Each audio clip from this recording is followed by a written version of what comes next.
tom útočném pásmu strávil o něco více času, teď pokus o hit, který ale nevychází a je z toho 4. gól.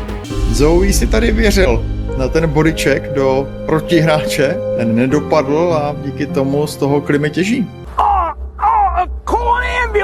Byfield, Trauty, Baumistr, Byfield a Dynamo snižuje na 2-4. Další neproměněná velká příležitost, Chára, Grecky a to je to místo. Pardubice tady mají zatím dobře rozhraný ten čtverec a teď škoda. Teď velká škoda, že to tady... But not for me. Tohle to je strašná škoda pro Klimyho.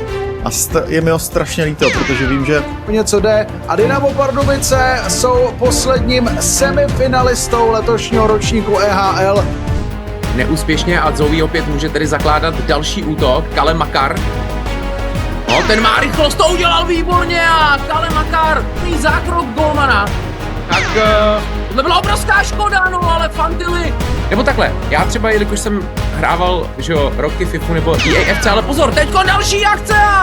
No a vypadá to, že se nám tady všechno směřuje k tomu, že Pardubice, ano, povedou 2-0 na zápasy, jak Pepča s Zoeím se aktuálně můžou radovat z postupu do finále.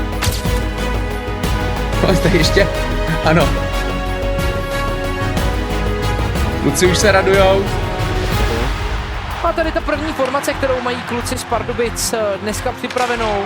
A Slavkovský se rovnou i prosazuje 1-0. Jestli třeba právě tento gól nebyl nějakým způsobem rozdílový, ale podívej se na to, štěstí přeje. Tina Malkina, tohle bylo riskantní samo o sobě a co by tohle umí?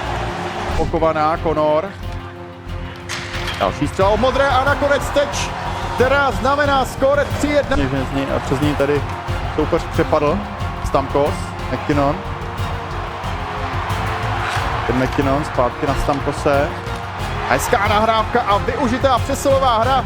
Pepča Stakurčík po úspěchu v prvním a čtvrtém zápase dokázal pardubické Dynamo posunout k celkovému úspěchu a pro Pepču Stakurčíka je to také první mistrovský titul.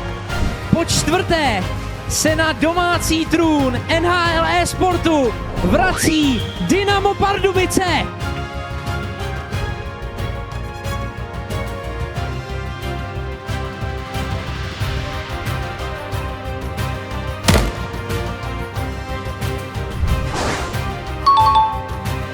No, konečně titul.